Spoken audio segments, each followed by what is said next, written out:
Here we have a new 2026 Lincoln Nautilus. This one comes in the black label trim level with all-wheel drive. White platinum metallic is the paint color, and then we have the Aurora Dynamica leather interior. The powertrain consists of a 2-liter turbocharged 4-cylinder engine mated with an 8-speed automatic transmission. As we come around to the front end here, we do get our LED daytime running lights along with our LED headlamps. Love the light bar there. It doesn't dance like that. That's just how my camera's picking it up. But love the new Nautilus. Ever since it came out, it's just a beautiful, beautiful vehicle inside and out. Over here to these wheels. These are gonna be 22-inch aluminum, and they're relatively big, but they sit really nicely on this Nautilus, I think. It gives it a nice presence. Really does make it a head turner when you see it coming down the road. Now we do get passive keyless entry, power door lock controls, memory seat functions, ambient lighting there, 28 speaker Revel Ultima sound system, one touch up and down windows on all 4 doors, power mirrors, power folding mirrors, and then we have electronic child lock and rear window locks there. Ambient lighting throughout. I'm gonna cut the fan speed down on this just a tad. It's freezing outside, but it's gonna mess up my my audio there. But hood release is here, power lift gate, headlamp controls, electronic parking brake, power tilt telescoping steering wheel. And then here's our power driver seat with massage, power thigh support there.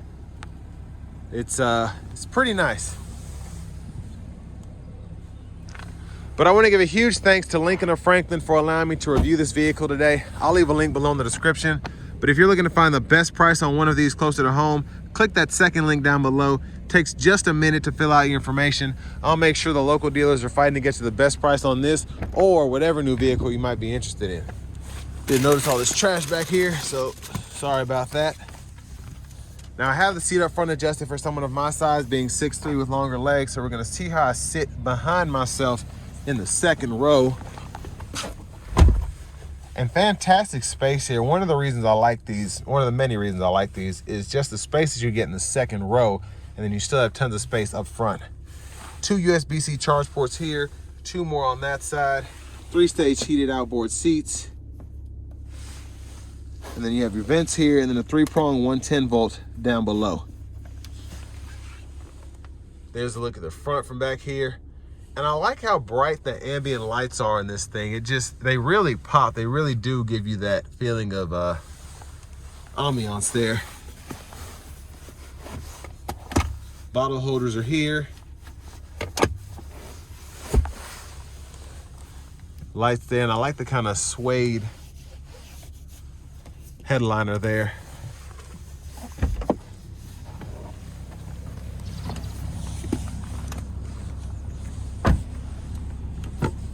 Fuel fillers here, it'll take regular fine. You get 21 miles per gallon city, 29 highway, which is pretty nice for this to have an all-wheel drive system. That's just impressive.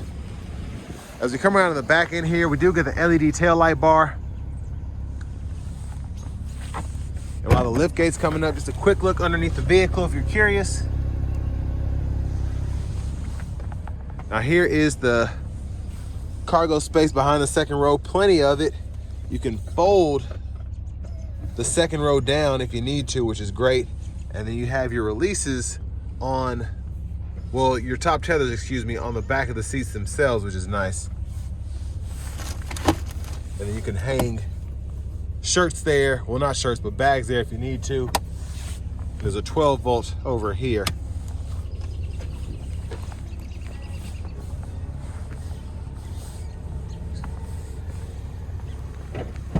Now to the rear passenger side, if you do need to fold this seat up, pretty easy to do, snaps back into place. You can also hit this latch here if you want to fold it down. And you also have a little bit of recline there, very little.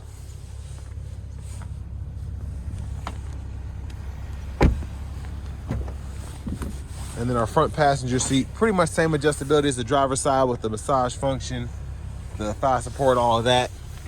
Have a little cargo space here underneath the shifter, the glove compartment. And there's a quick look at that display. And we'll dive into that here in a minute. As we come back around to the front, just a quick look in the engine bay. There's that 2-liter turbocharged 4-cylinder.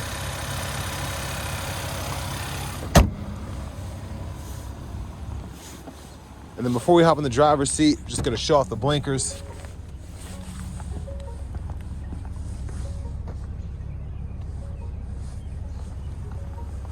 We get them in the side mirrors as well.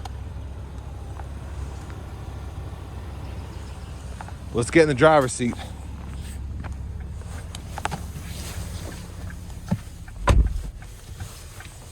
So nice leather wrap steering wheel here. It's a different design. It's not the typical round one. It's more of an oval shape, but I like it.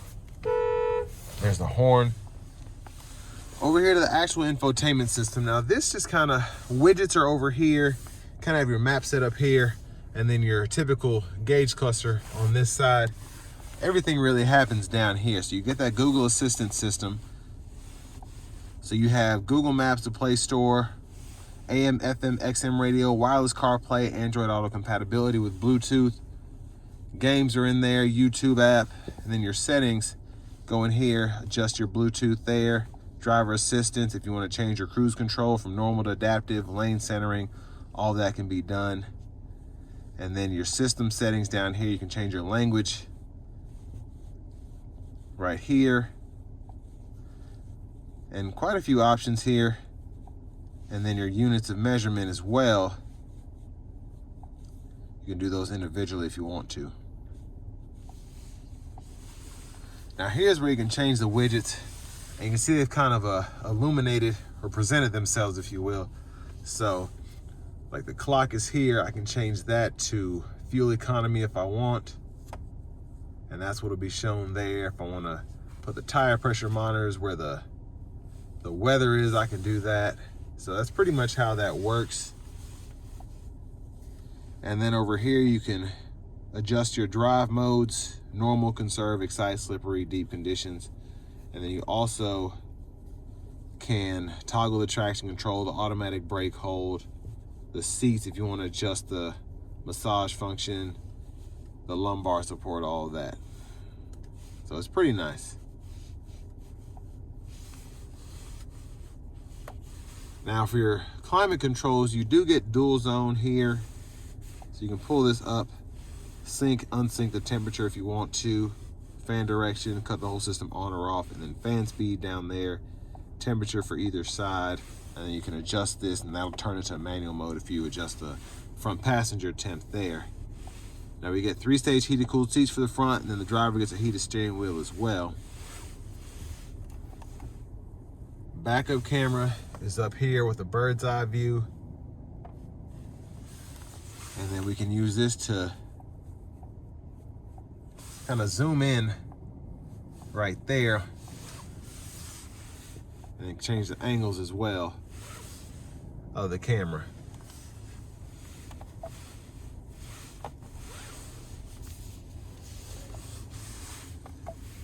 And then we do have the front camera. You can hit this button here, that'll pull that up. And then park, reverse, neutral, drive, you have that low gear there. Then auto stop toggle, hazards. This pulls up the parking chimes, you want to turn those on or off. And then this pulls up the drive modes. It's like a shortcut for the menu, and then you can push the screen to choose. But volume knobs here, which I like. Then you can mute there, or cut the audio off there, excuse me. And then we have our wireless charging pad right here. Bottle holders, USB-C, USB-A duo there. I think I just might have hit that too many times and reset the radio, because that was interesting. And then 2 USB-C ports and a 12-volt right there. Trying to do too much at one time. And then you can store all that away, gives it a nice clean look there.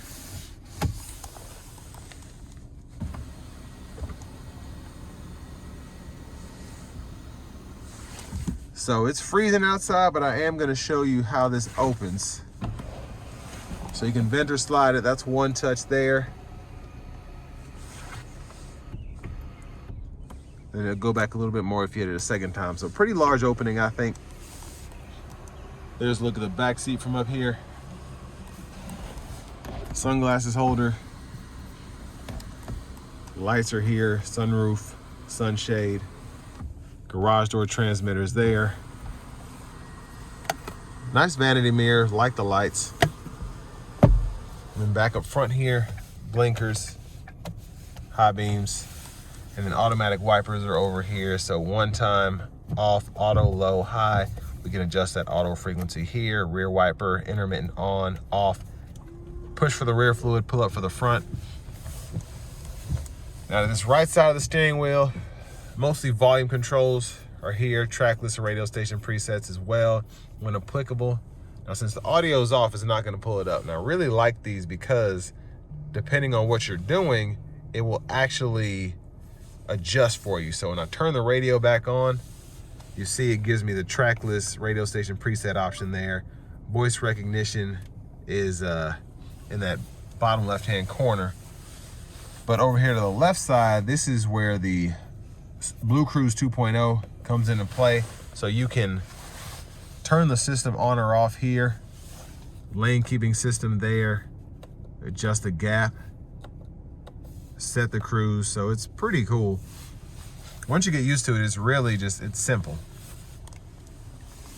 Push button starts here. Finally, here's the key fob with remote start. But next, let's go ahead and take this 2026 Lincoln Nautilus Black Label with all-wheel drive out on the road for a test drive. So starting the test drive in this Nautilus Black Label, it's a very clean feel in here. Even though this thing has a screen that goes pillar to pillar for the most part, it still feels like a Lincoln. It still feels elegant. It still feels luxurious. It doesn't feel like a Tesla, if that makes sense. So even though there's a lot of screen here, I still feel like I'm in the pinnacle of luxury when it comes to a vehicle. And for this price point, I should. Now the Black Label trim for me is interesting because you can get a Nautilus pretty inexpensively compared to this. This has all-wheel drive, of course, but you have a 2-liter turbo 4-mated with an 8-speed automatic transmission. So this is probably the most expensive 2-liter turbo 4-cylinder vehicle you can buy, honestly, to be almost at $83,000 sticker price. But it is nice. Everything feels good, feels premium. I don't feel like anything is cheap in here. Even as I look around here, I don't feel like I have a gotcha here, like, oh, they put black plastic there and they should have put suede or whatever. No, everything feels good. Everything looks great. And honestly, the powertrain, for it to be small but mighty, it's pretty quick, especially if you put into that Excite drive mode, which I'm gonna show later on in the review. But it's a nice vehicle. This Nautilus is phenomenal in terms of just how it looks, the luxury amenities you get.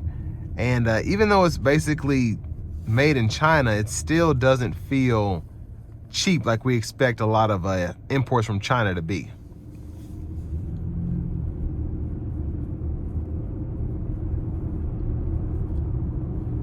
And this is one of those vehicles as well, with just how smooth it rides, how comfortable it is. You really don't feel the need to thrash this out of a stop. You just want to comfortably get it up to speed, and it does such a great job at doing that. It's so relaxing to drive, if that makes sense. Even around town, when I don't have the lane centering on, the adaptive cruise, it's just relaxing to drive. Even with these 22-inch wheels, ride quality is pretty good. Road noise is a bit prevalent, but for the most part, nothing that would deter me from getting this car. It's just, if you listen for it, you can hear it, especially if you don't have a radio on.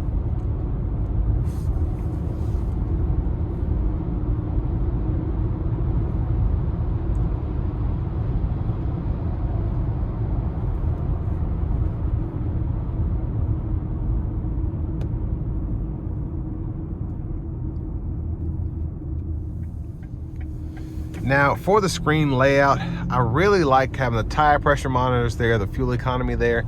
It gives it a nice clean look, but it's also out of the way unless you need to see it. If you need to know what fuel economy you're getting, what the tire pressure is, it's right there, right? But if you're just needing to look straight ahead, you have the map here that's showing you where you're going. You have the speedometer in front of you. You have your range there in terms of fuel. So you're really not missing anything. And then of course your audio, everything there, which you can change that because I have the audio here, but everything can be controlled very close to where your hand would rest.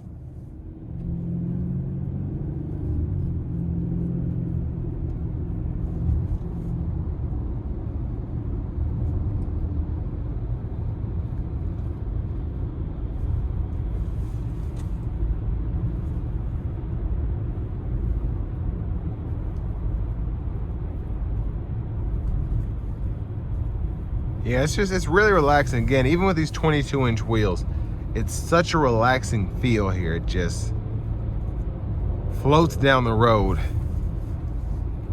And I can always tell on this this kind of hill here, especially when you go down it, because as you go down in a heavy duty truck, it'll basically give you a concussion, but in a Mercedes, it'll just kind of glide over them, and you're much closer to a Mercedes than a heavy-duty truck here, obviously, but it's very smooth, it's very comfortable, very luxurious again.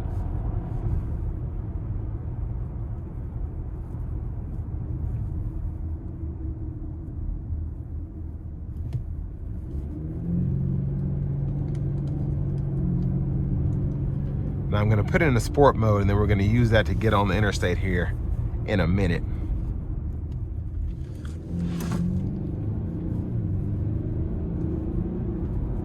Now we're going to give ourselves a quick pull getting on the interstate here.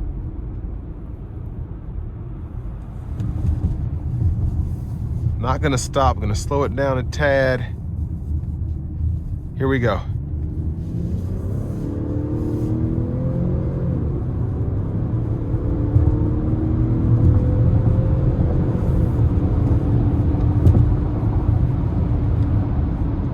So a nice pull with minimal effort.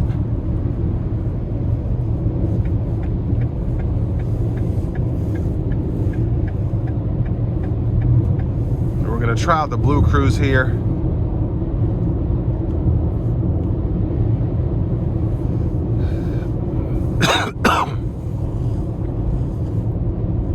Now I do want to give a big thanks once again to Lincoln of Franklin for allowing me to review this vehicle today. I'll leave a link below in the description.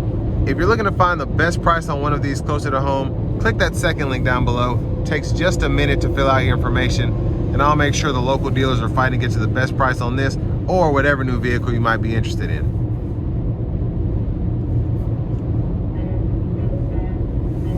Didn't have the lane keeping system on, so there it is. Now overall, for the money, if you can afford this, it is very nice. It's very, very nice. But a lot of the stuff that you get here, unless you're used to paying that premium for a lot of stuff you don't really need, it might not be worth it to you. This is almost $83,000, and it's nice for $83,000, don't get me wrong, but that's like Yukon Denali money. Well, I guess it used to be like last year or the year before. But if you're not in the market for that, I get why you'd want to go with this. This interior feels like nothing was skipped, nothing was cheaped out on, and it feels like an $83,000 vehicle. Even though on paper with a 2-liter turbo and an 8-speed automatic, you might not feel that way. But when you get behind the wheel of this thing, if you're looking at one, I don't think you'll be disappointed. And with all that being said, this will bring me to the end of my review of this 2026 Lincoln Nautilus Black Label.